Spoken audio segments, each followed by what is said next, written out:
Shabbat Shalom. When my children were very young, we had come home from a beautiful evening outside and were about to get ready for bed when a giant bug flew into our apartment through the open front door. The kids started screaming and zooming back and forth and all around. I didn't know what kind of bug it was, but I chased after it. I saw it fly into the bathroom and land on the wall. Aha! I thought, running after it, shoe in my hand. It's trapped. Squish! I squished the bug under my shoe. It was done. I felt a little queasy as I looked up and lifted my shoe to see a green, almost translucent liquid beginning to glow as it was coming out of the bug. It was a firefly. I looked at it, dead on the wall. Its beautiful, almost magical green liquid light stuck against the wall forever. And I felt a sense of dread. The sad thing was I had just been teaching my children about fireflies earlier that evening.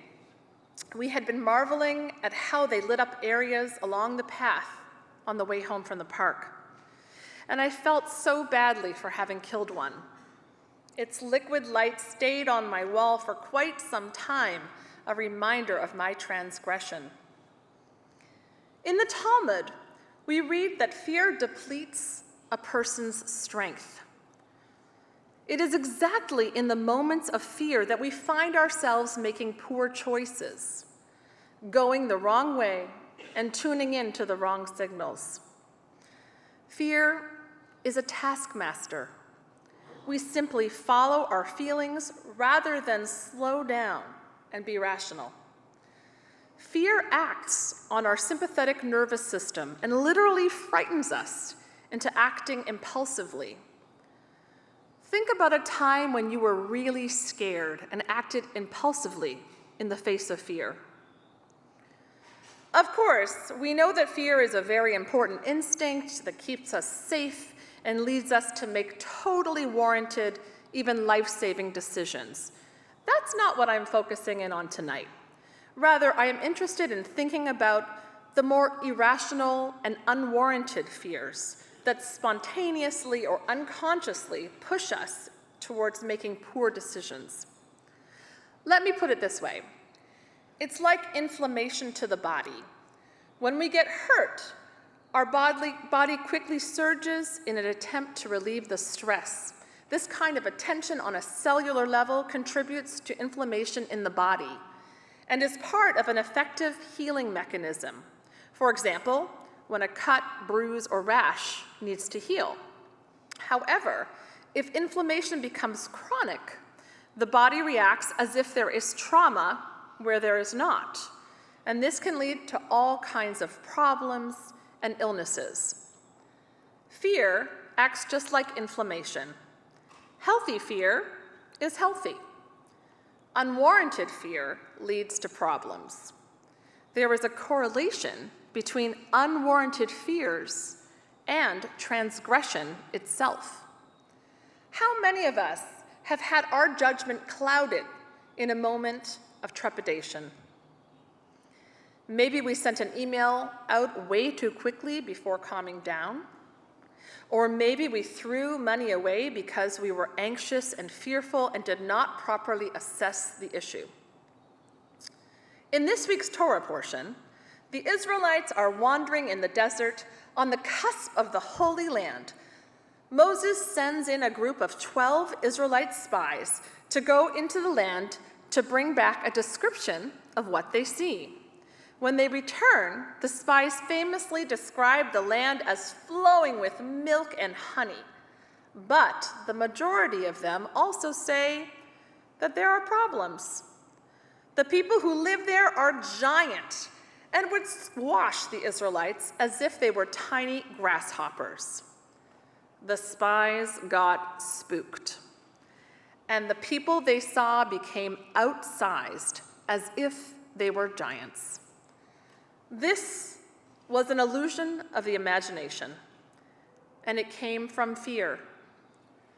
Often, When we think about the future in our personal lives, we can allow fear to get in the way of pursuing the things that we really want.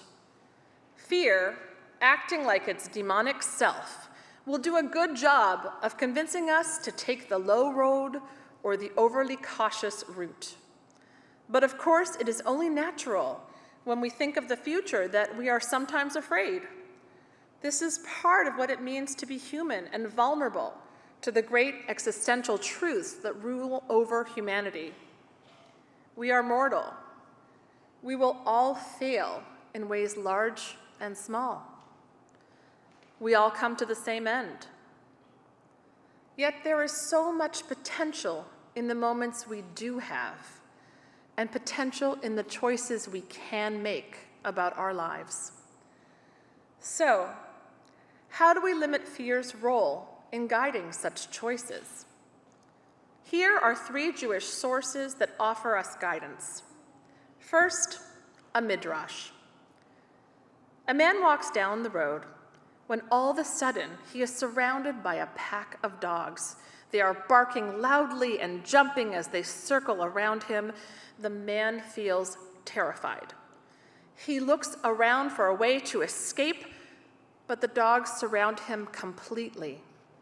He scans the horizon for help, but cannot see anyone close by.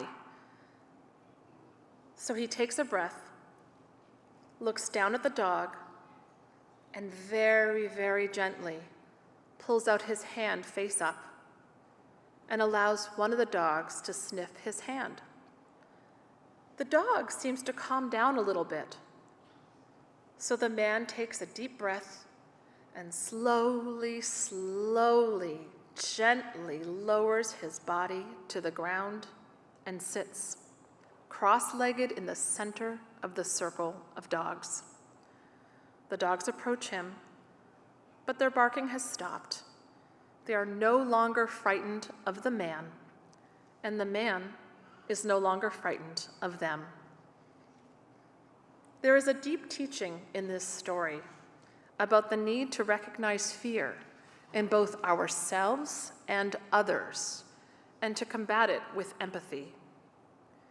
We limit fear's hold on us when we lead with empathy. Second, a Talmudic teaching. We read in the Talmud that separate reeds are weak and easily broken, but bound together, they are strong and hard to tear apart. Fear feeds on a sense of isolation. Social connections can help us thrive in the face of vulnerability, uncertainty, and fear. What Jewish sages have known for centuries, science now backs up. Positive social connections lead to a release of oxytocin, inhibiting the stress response. Interestingly enough, this is further augmented when we not only connect with others, but when we help others. We are biologically rewarded for coming to another's aid with an increase in dopamine, which makes us feel calm and secure. We limit fear's hold on us when we develop supportive and positive social connections. Third, some wisdom from the Torah. The psalmist writes, "When I am afraid, I trust in God, whose word I praise. In God I trust, I am not afraid. What can mortals do to me?" Above all, in order to alleviate our sense of fear, we need to draw upon our inner strength, our spiritual center, and our trust in God. That's why our sages referred to the midah, the soul trait of courage, as ometz lev, courage of the heart. We limit fear's hold on us when we open our hearts to the existence of something greater than ourselves and trust in that force. Kol ha'olam kulo gesher tsar me'od, said the Hasidic master Nachman of Breslau. The whole world is a narrow bridge, but the important thing is to not be afraid. to not allow ourselves to stray from the path in response to fear, but instead draw strength from deep within, even and perhaps especially when we are anxious or distressed. Our sense of inner guidance can help us to see things clearly. As we learn in Pesachta Rabbati, a man saw an insect that looked like a firefly, and it terrified him. He was asked, "Is this what terrifies you? At night, it is a fiery and blazing thing, but when morning comes, you can see it is nothing more than a worm." Shabbat Shalom.